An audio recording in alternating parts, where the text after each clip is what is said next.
반갑습니다. 대기업 청자 여러분들, 그리고 삼청당 제약 주주님들. 이 삼청당 제약 같은 경우 제가 어제 이 주주님들하고 약속드린 것처럼 이제 5월 17일 날 열렸던 리제넬론 재판 관련해서 이야기를 좀 풀어드리고, 이 삼청당 제약의 경쟁사인 삼성바이오에피스가 최근 품목 허가 승인을 받았습니다. 근데 저는 이 품목 허가 승인이 오히려 삼청당 제약이 버스틱 제네릭 제약사로 더 크게 성공하지 않을까라고 예상을 해보고 있어요. 그래서 여기에 대한 이유도 제가 좀 상세하게 풀어드리도록 하겠습니다. 이 삼청당 제약, 저도 정말 기대가 되는 만큼 이 주주님들도 앞으로의 이 전망이 어떻게 더 상승할지 굉장히 기대되실 거 저 다 알고 있습니다. 하지만 저는 이제 좋은 이야기와 우리가 이런 부분에서 리스크까지 상세하게 말씀드리니까 오늘 영상도 중요한 만큼 끝까지 시청해 주시고 좋아요와 구독으로 큰 힘 주시면 감사하겠습니다. 그럼 같이 바로 알아볼까요? 이제 5월 17일 날 열렸던 이 재판에 관해서 좀 이야기를 말씀드리면, 이때 당시가 이제 아일리아 물질 특허 완료일 마지막 날로서 이제 5월 17일 이후 2주 동안 이 아일리아 시밀러들 상대로 이제 생산 금지 가처분 소송을 냈습니다. 근데 여기서 당연히 승소를 했고, 또 현재 이 내용을 다루고 있는 이 바이오 시밀러 기업들이 많다 보니까 이 특허들을 병합을 하여서 한 재판에서 이제 다루게 됐는데, 이 결과는 좀 생각보다 빠르게 나올 수 있다라는 것도 참고해 주시면 좋을 것 같습니다. 즉 이게 무슨 얘기냐면, 이 아일리아 특허 같은 경우 이제 특허가 5개가 있습니다. 근데 여기 특허를 다 압축해서 이 재판에서 한 번에 다뤄가지고 좀 내용이 빨리 나올 수 있다라는 거, 호재가 좀 더 나올 수 있다라는 거 우리가 참고해 주시면 좋을 것 같고, 이제 막 이 소송 시작이라 막 특별한 내용은 없습니다. 하지만 이제 제가 이 특허뿐만이 아니라 이 소송뿐만이 아니라 좀 여러 가지 내용을 찾아보니까 이제 5월 14일 날 이 리제넬론이 글로벌 헬스케어 이 컨퍼런스 내용 중에서 이 아일리아 바이오 시밀러의 이업으로 우리가 이 피부과 치료제에 좀 집중을 해야겠다라고 언급을 했어요. 즉 이게 무슨 얘기냐? 리제넬론 역시 이 바이오시밀러가 곧 나올 수밖에 없다라고 인정을 한 부분이나 다름이 없다라는 거죠.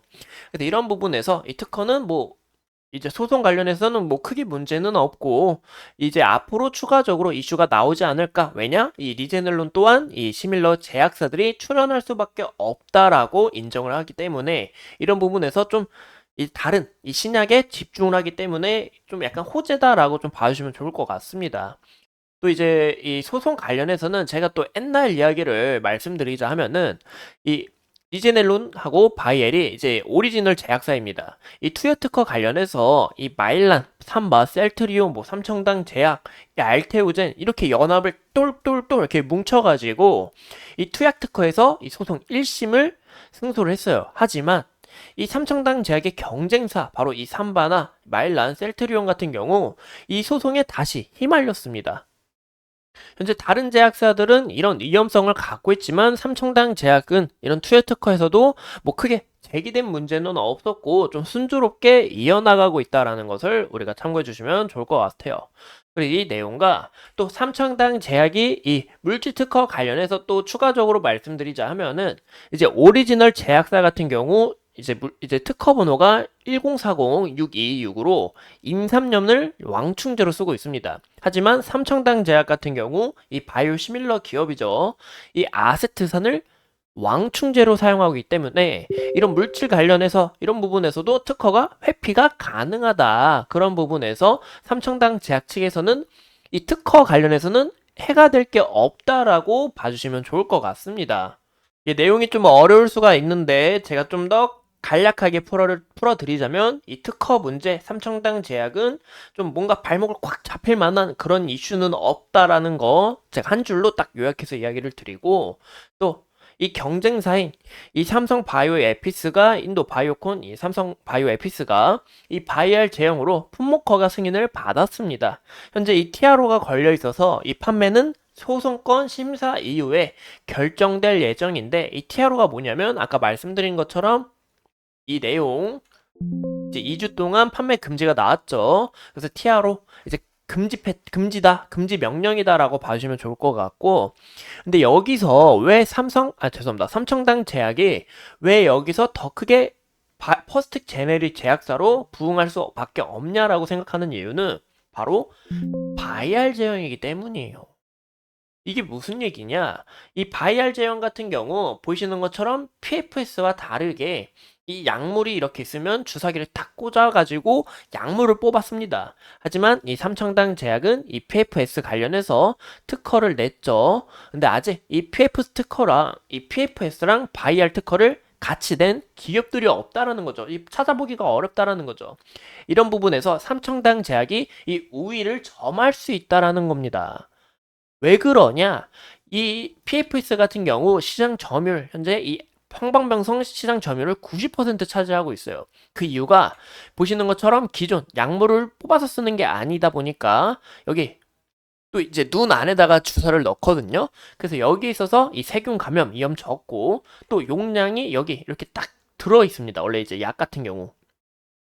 근데 이 용량 관련해서도 일정해야 돼요. 왜냐, 이 약을 뽑았을 경우 사람마다 힘이 다르잖아요. 약을 누가 더 많이 뽑아서 사용할 수도 있다라는 거죠.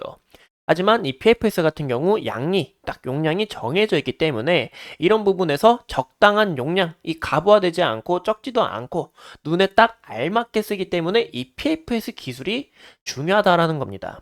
근데 이 삼청당 제약 같은 경우 PFS 관련해서도 특허를 얻었다. 어떤 부분에서?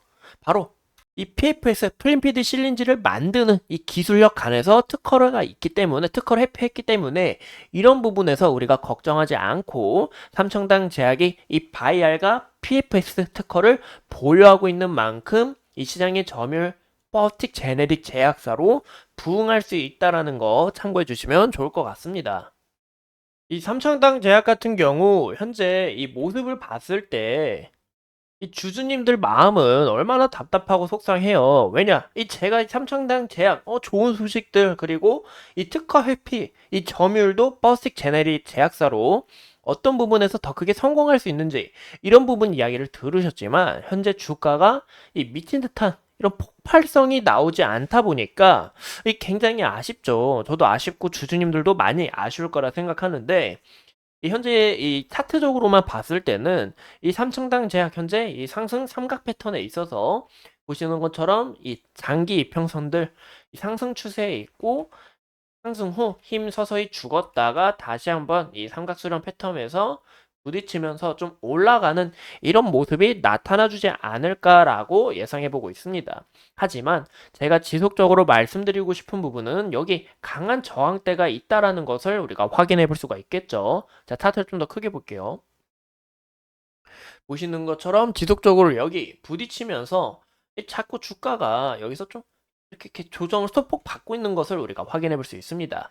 근데 만약에 여기서 저항대 크게 맞고 또 주가가 밑으로 빠질 수 있기 때문에 이런 부분에서는 우리가 주의를 하셔야 된다. 물론 여기 매물대 두 군데에서 좀 받쳐주지 않을까라고 예상해 보고 있는데, 왜냐, 지속적으로 지지와 저항을 받았던 이 구간을 예상해 보고 있지만 다시 한번 돌파가 못하게 될 경우 이 구간까지 빠질 수 있다라는 것도 우리가 좀 주의를 하셔야 되지 않을까라고 생각하고 있습니다. 그래서 현재 흐름에서는 이런 부분들 우리가 참고해 주시면 좋을 것 같고, 여기서 소화를 하면서 어느 정도 지금 호가도 얇아지고 있고 물량 위에 있는 물량을 어느 정도 좀 소화했다라고 좀 가정하고 있는데, 이 위에 물량 소화한 만큼 다시 한 번 더 올라갈 수 있는 이런 희망을 좀 갖고 있는 게 어떨까라고 생각해 보고 있어요. 근데 무엇보다 이 삼청당 제약 같은 경우 우리가 어떤 부분에서 상승을 했냐, 바로 이 미국 그 판매, 이제 죄송합니다, 이 텀시트 계약, 이제 텀시트 독점 계약과 이 아일리아 독점 계약 유럽 상대로 이런 부분에서 호재, 또 이 삼청당 제약의 가치를 인정받아서 주가가 좋은 모습을 나타내줬지만 찌라시가 돌면서 여기에 대한 기대감을 다 반납을 한 것을 우리가 볼 수 있겠죠. 그래서 이런 대안, 이제 아일리아 관련해서는 유럽의 한 개국, 뭐 미국, 중국, 중동 이런 부분에서 계약 소식이 또 들려줘야 추가적으로 모멘텀이 받을 수 있다라는 것과, 그리고 GS 그 이제 에스페스 관련해서도 이슈가 좀 더 터져줘야 여기에 있어서 추가적으로 인정받을 수 있다라는 거죠. 근데 최근에 미국 FDA로부터 저만제를 수출했기 때문에 이런 부분에서 다시 한 번 더 내용들이 부각되지 않을까라고 예상해 보고 있습니다. 그래서 오늘 이 삼청당 제약 내용 간략하게 맞춰봤고 앞으로 추가적인 이슈 여러분들과 함께 하면서 이 삼청당 제약 끝까지 파헤쳐 보도록 하겠습니다. 오늘도 소중한 시간 내서 영상 시청해 주신 점 감사합니다.